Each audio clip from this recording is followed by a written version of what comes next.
capítulo 2 del Evangelio de Marcos, versículo 13.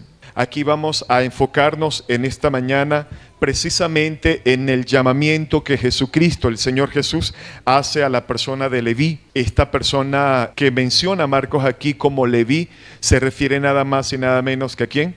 A la persona de Mateo. Y pues por supuesto vamos a estudiar acerca de esto, de cómo este pecador fue llamado y cómo Jesucristo tenía un interés muy acentuado de estar precisamente con pecadores. ¿Cómo se llama este mensaje en esta mañana? Hoy domingo 17 de marzo del 2024 se llama En la mesa con los pecadores. Así se llama este mensaje. Para eso vamos a leer el texto. Versículo 13 dice: Después volvió a salir al mar y toda la gente venía a él y les enseñaba. 14. Y al pasar vio a Leví, hijo de Alfeo, sentado al banco de los tributos públicos, y le dijo: Sígueme. Y levantándose le siguió. 15. Aconteció que estando Jesús a la mesa en casa de él, muchos publicanos y pecadores estaban también a la mesa juntamente con Jesús y sus discípulos, porque había muchos que le habían seguido. Y los escribas y los fariseos, viéndole comer con los publicanos y con los pecadores, dijeron a los discípulos: ¿qué es esto? ¿Que él come y bebe con los publicanos y pecadores? Al oír esto, Jesús les dijo: los sanos no tienen necesidad de médico, sino los enfermos. No he venido a llamar a justos, sino a pecadores. Oremos. Señor Dios, te pedimos por favor que en esta mañana hables a nuestras vidas y nos permitas ver por medio de tu obra, Espíritu Santo, lo que este pasaje quiere decirnos. Permítenos por favor, Señor, poder tener el entendimiento y ver en medio de esta verdad todas las aplicaciones que nosotros podamos tomar para llevarlas a la práctica en nuestro diario vivir. Por favor, ayúdanos, Señor, a fundamentarnos en esta palabra en esta mañana y a descubrir y a tomar todos los tesoros que están aquí, están revelados por la persona del Espíritu Santo. Gracias te damos en el nombre de Jesús. Amén y amén. Una de las cosas que vemos aquí en el versículo 13 es que dice: después volvió a salir al mar y toda la gente venía a él y les enseñaba. Todo esto está ocurriendo específicamente en el contexto de la sanación del paralítico. ¿Se acuerdan? La semana pasada Jesús sana al paralítico y en ese contexto, en ese escenario, inmediatamente Jesucristo está pasando por ciertos lugares donde se consigue con este personaje del cual vamos a hablar el día de hoy, con el que tal vez muchos de nosotros vamos a identificarnos, por supuesto, con Leví. Antes de comenzar con esto, debemos entender que hay dos prejuicios en la actualidad en contra del cristianismo que mantiene a muchas personas alejadas de la iglesia o de las iglesias cristianas. Y es que ciertamente hay muchas personas en el mundo inconversas que ven a la iglesia como una especie de club para gente buena y decente, en el cual ellos pues obviamente no tienen un lugar donde encajar. Hay muchas personas en el mundo que ven a la iglesia como una aglomeración de personas que son de buen comportamiento y que tal vez el inconverso no logra encontrar un lugar donde encajar en medio de esas personas. Pero por otro lado, también están entre los inconversos las personas que creen que los únicos que necesitan del evangelio son los que han tenido una vida abiertamente pecaminosa y problemática, es decir, los que matan, los que han robado, los que han violado, los que han asesinado. O sea, ese tipo de personas son las que en realidad necesitan buscar el evangelio o buscar a Dios.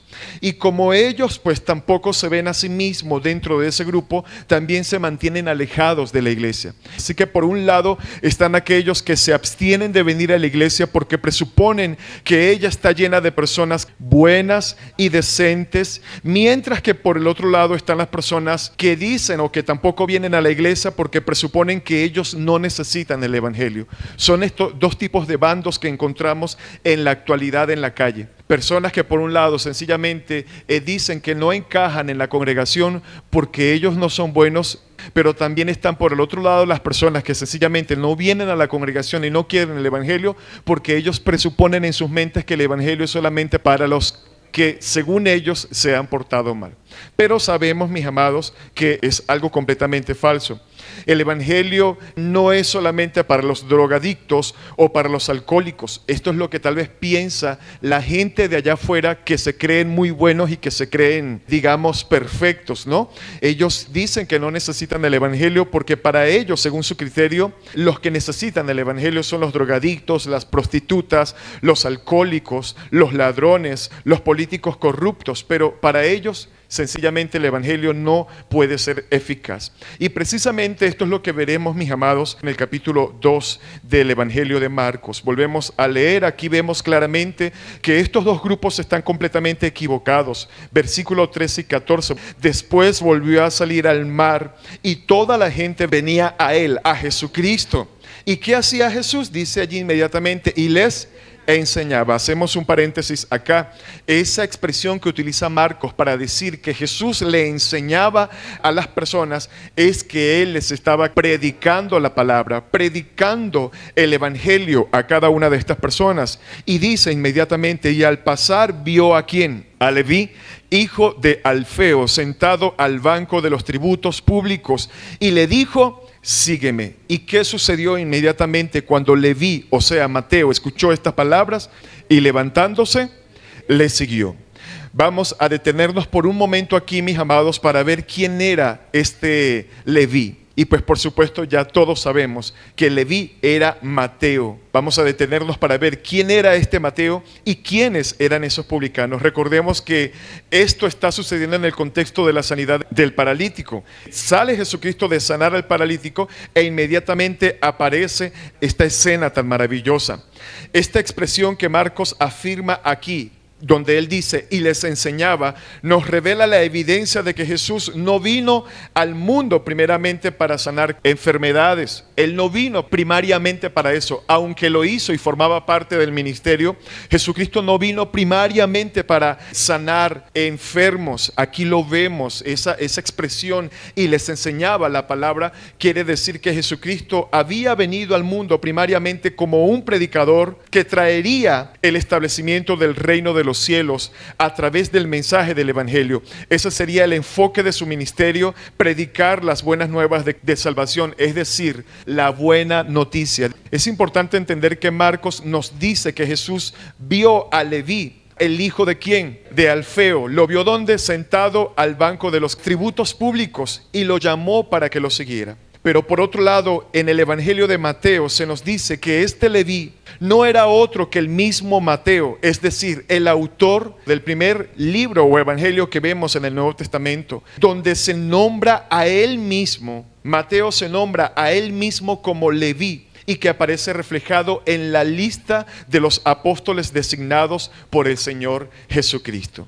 Esto aparece precisamente, búsquelo allí, en Mateo 10, capítulo 10, del versículo 1 al versículo 4, podemos observar que él mismo, en la lista de los que siguieron a Jesús, él mismo se nombra como Leví, es decir, como Mateo. Ahora, por otro lado, mis amados, también tenemos a los publicanos. ¿Quiénes eran los publicanos? Los publicanos eran judíos que trabajaban para el Imperio Romano, cobrando impuestos a los de su propia nación.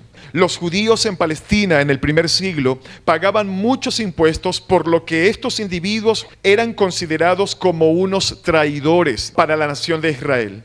Es obvio que esto despertaría cierto desprecio por parte de quienes, de los judíos hacia los publicanos. Entonces, básicamente, ¿quiénes eran los publicanos? Eran judíos que estaban cobrándole, quitándole la plata a sus propios hermanos de raza, o sea, a los propios judíos. Pero no solamente eran considerados como traidores, sino también como abusadores, porque los publicanos tenían la mala costumbre de cobrar más de lo debido y terminaban extorsionando a sus propios hermanos. Esto pues obviamente hacía que ellos fuesen rechazados. Aparte de eso, también eran considerados religiosamente impuros, porque obviamente en el desempeño de su trabajo, los publicanos tenían que rozarse con todo tipo de personas. Y sabemos que el judío tenía esa tradición de mantener cierta cercanía solamente con aquellos que pertenecían a su raza.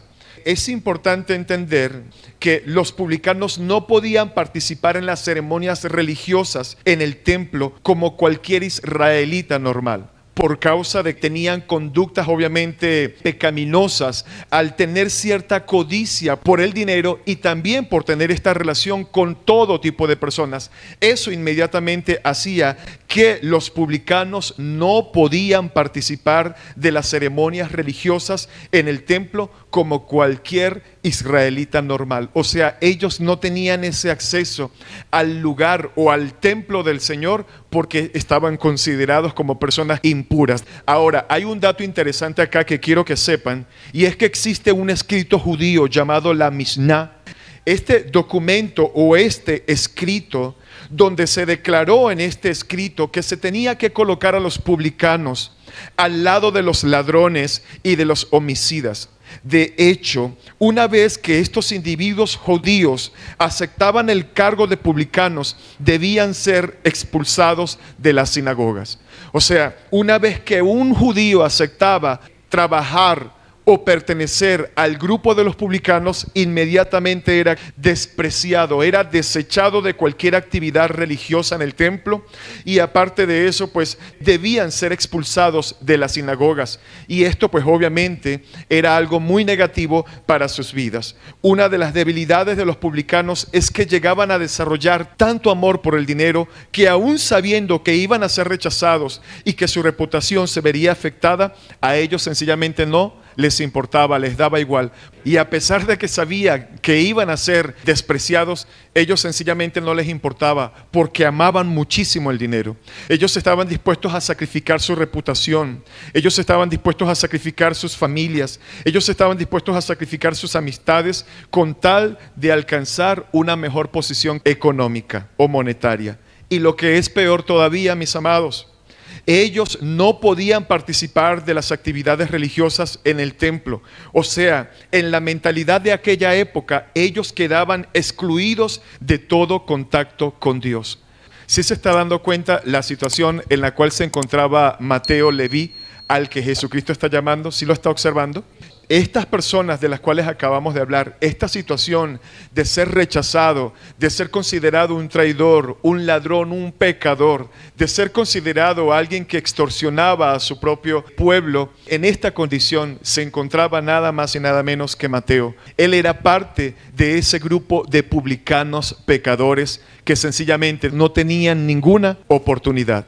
El autor, nada más y nada menos que del primer evangelio que encontramos en el Nuevo Testamento, formaba parte de este grupo de rechazados, de gente que delante de Dios, según la religión en aquel entonces, no tenían ninguna oportunidad. ¿Quién era Mateo?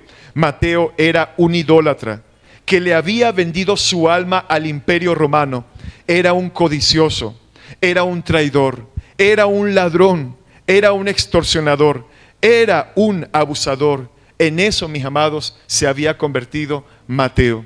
Si lo analizamos, tal vez ese es el contexto del cual muchos de nosotros, todos mejor dicho, los que estamos en este lugar, nos encontrábamos. Y esa es la realidad. Y hoy vamos a aprender, mis amados, la maravillosa misericordia que Dios ha tenido de cada uno de nosotros. Y como la acabamos de leer aquí en el versículo 14, vemos que de en medio de la multitud que venía hacia Jesús, habiendo una muchedumbre, una cantidad de personas que tal vez ante los ojos de Dios ellas mismas se veían justas y dignas de ser llamadas, en medio de ese mar de personas, Jesús precisamente se fija es en quién, en este Mateo. Jesús se acerca a él y le dice estas palabras que fueron como espadas que penetraron en los oídos y en el corazón de Mateo. ¿Cuáles fueron las palabras que le dijo Jesús? Sígueme.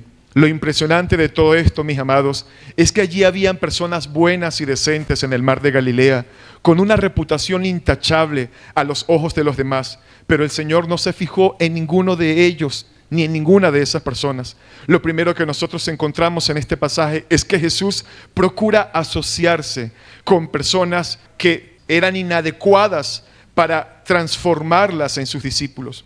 ¿Era Mateo una persona adecuada ante los ojos de los fariseos, ante los ojos de las personas? ¿Era una persona adecuada para ser transformada en un discípulo de Jesucristo?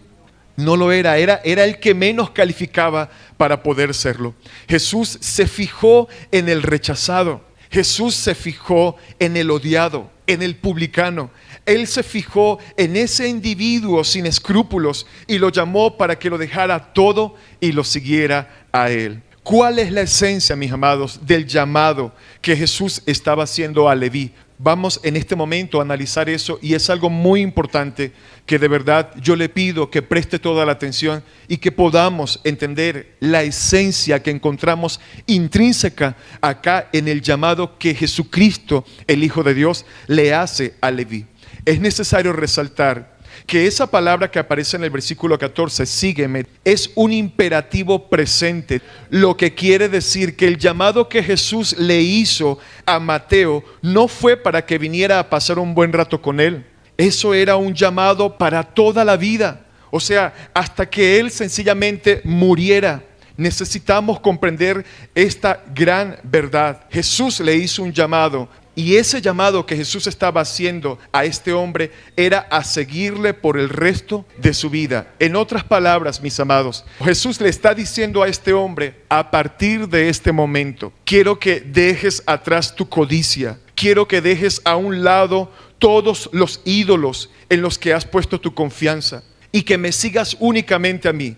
A partir de ahora, solo yo puedo ser el objeto de tu confianza. Solo yo puedo ser el objeto de tu completa satisfacción. En otras palabras, Jesús estaba llamando a Mateo a venir a él en un verdadero arrepentimiento y fe. Jesús, con estas palabras que le dijo a Mateo: sígueme, le estaba diciendo: a partir de este momento, Mateo, vas a dejar todo aquello que tú has endiosado, todo ídolo en tu corazón, toda confianza que tengas en tus riquezas y en tu posición, sencillamente la vas a abandonar por venir por el resto de tu vida en pos de mí. Él le está diciendo: tú tienes que venir a mí en un verdadero arrepentimiento y en una verdadera fe. Algo que quiero que tengamos hoy aquí guardado en nuestra mente es la importancia de ir a Cristo y de venir a Cristo en un verdadero arrepentimiento y fe. Recordemos que en el capítulo 1, 16 al 20, lo puede verificar por favor, en el llamado que Jesús hace a sus primeros 4 discípulos, les enfatiza la necesidad. Véalo allí por favor. Él le hace un énfasis en la necesidad de dejarlo todo por ir en pos de él. Todos estos hombres pasaron por una experiencia similar. Jesús los llamó y de inmediato lo dejaron todo para seguirle, y lo mismo ocurrió con ¿quién? Con Leví. Mateo hizo lo mismo que hicieron Pedro, ¿quién más? Andrés, ¿se acuerda? Jacobo, ¿y quién? Y Juan. Estos pescadores que fueron a los primeros que Jesucristo llama, ya eso lo estudiamos. Entonces, ¿cuál es la gran diferencia? Ciertamente Jesucristo llamó a Pedro, a Andrés, a Jacob y a Juan. Ellos eran pescadores, ya eso lo vimos.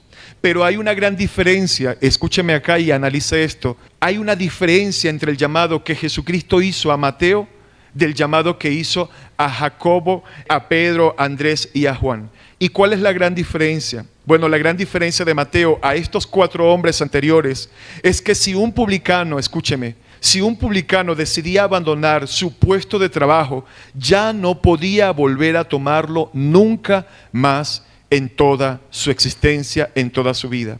Tal vez los primeros 4 hombres que él llamó sí podían regresar, pero en el caso de Mateo, él no tenía vuelta atrás. Si él dejaba ese trabajo, él sencillamente lo perdía todo, o sea, toda su fuente de riqueza, todo lo que lo sostenía, sencillamente pasaría a la historia.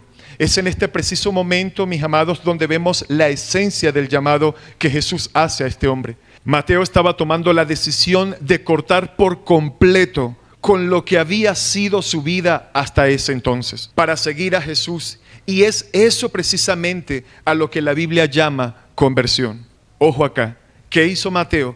Mateo tenía que cortar absolutamente con todo el estilo de vida que él llevaba anteriormente. Él tenía que cortar con todo aquello que le generaba y que le ocasionaba cierta satisfacción y complacencia a su alma, a su vida, lo que le daba seguridad, aquello en lo cual él depositaba completamente su vida. Mateo, ¿qué tenía que hacer? cortar con eso. O sea, ya él, si seguía a Jesús, no podía volver ¿a dónde? Atrás. Y es precisamente a esto que la Biblia llama conversión. Y es esto lo que verdaderamente sucede en la vida de una persona que se convierte a Cristo. Esta persona se da cuenta que en Jesucristo encuentra sostenibilidad, encuentra firmeza, encuentra confianza, encuentra seguridad. Esta persona que se convierte verdaderamente encuentra en Jesús algo superior que sobrepasa toda su vida pasada. ¿Sí lo logramos ver? Ahora, estamos hablando aquí de que esto es a lo que la Biblia llama una verdadera conversión.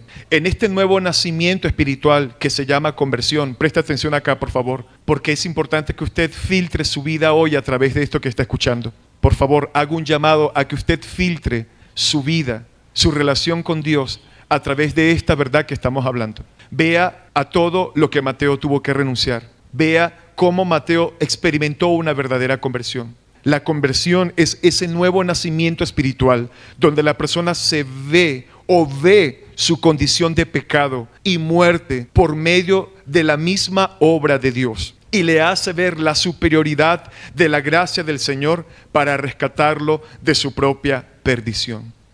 En palabras más cortas, ¿qué fue lo que experimentó Mateo? Él experimentó una verdadera conversión y esa conversión la podemos definir de la siguiente manera. La conversión comienza con el don de gracia de la nueva vida y da lugar a una fe y a un arrepentimiento genuinos que continúan durante toda la vida cristiana. O sea, esa persona se convierte, pero se convierte no por una semana, ni por 2 años, ni por un mes. Esa persona se convierte por el resto de su vida. La conversión es nuestra respuesta espontánea generada por el Espíritu Santo al llamado del Evangelio. En ella nos arrepentimos sinceramente de nuestros pecados y ponemos nuestra confianza, es decir, nuestra fe, únicamente en Cristo para nuestra salvación. Eso es la conversión.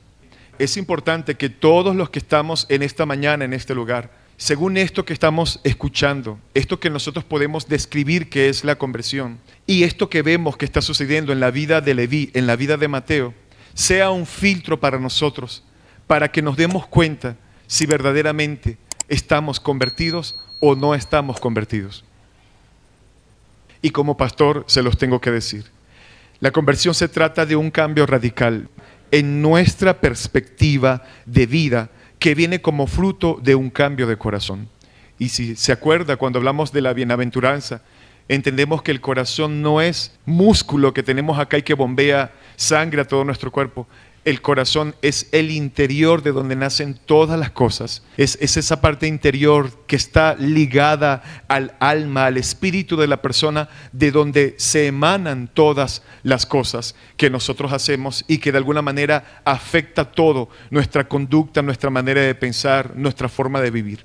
Cuando Jesús llamó a Mateo, él entendió que era 1000 veces mejor seguir a Jesús que continuar aumentando su cuenta bancaria. Mateo hacía plata, hacía demasiada plata. La cantidad de gente que se agolpaba para pagar los impuestos era desbordante. Y a eso súmele que este hombre cobraba más de lo que tenía que cobrar. O sea, estaba cómodo y tenía muchísimo dinero. Sin embargo, cuando Jesús lo llama, vuelvo a repetir, cuando Jesús llama a Mateo, él entendió que era 1000 veces mejor seguir a Jesucristo que seguir engordando y aumentando su cuenta del Banco Mercantil o de Banca Amiga o del Banco de Venezuela o del Banesco, no sé qué cuenta tenga usted.